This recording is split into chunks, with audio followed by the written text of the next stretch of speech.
Alright guys, we're starting Unit 12, Testing and Individual Differences. We're going to do this unit in one day. I have a few video notes for us to do.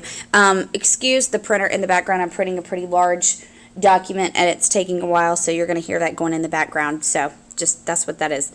Alright, let's get right into it. What is intelligence? As a socially constructed concept, intelligence varies from culture to culture, and most psychologists now define intelligence as the ability to learn from experience, solve problems, and use knowledge to adapt to new situations. To reify something is to view an abstract, immaterial concept as if it were a concrete thing. So to reify IQ is to treat the intelligence quotient as if it were a fixed and objectively real trait like height, rather than just as a score received on an intelligence test. And an intelligence test is a method of assessing an individual's mental aptitudes and comparing them with those of others using numerical scores. Evidence that brain damage may diminish one's ability but not others, as well as studies of savant syndrome, led Howard Gardner to propose his theory of multiple intelligences. And we're going to talk about this in just a second. But savant syndrome is a condition in which a person otherwise limited in mental ability has an exceptional specific skill, like computation or drawing or math skills. And you're going to get this a lot. A really good example of savant syndrome is Rain Man, the movie Rain Man with Dustin Hoffman and Tom Cruise, if you've ever seen it.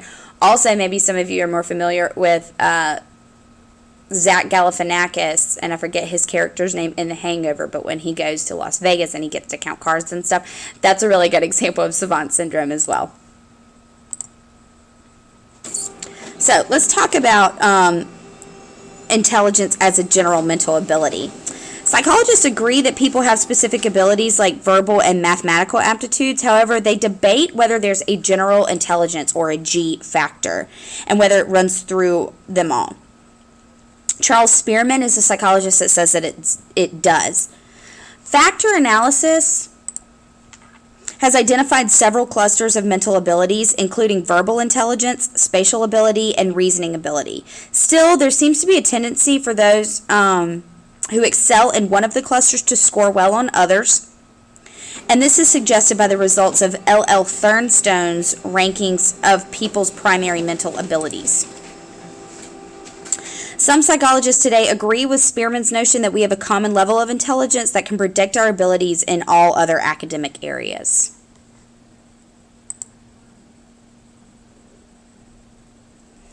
Okay, like I said a minute ago, evidence that brain damage may diminish one ability but not others, as well as studies of savant syndrome, has led Howard Gardner to propose this theory of multiple intelligences.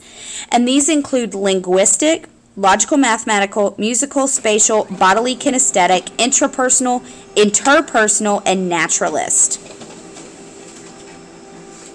And we're going to be able to talk about all of these. But for our purposes of for these 8 intelligences and the AP exam, you don't need to know what each one of these is. I mean, obviously they're pretty self-explanatory. You just need to be able to identify Gardner and what he said.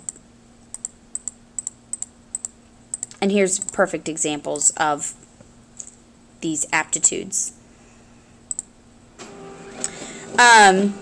Robert Sternberg proposed a triarchic theory of multiple intelligences in which he distinguished among analytical or academic problem-solving, practical, and creative intelligences.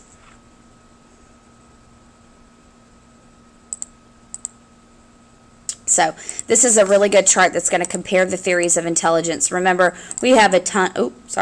We have a ton of theories that go along with all our different units. So we need to make sure that you are keeping them separate and understanding which each one is talking about.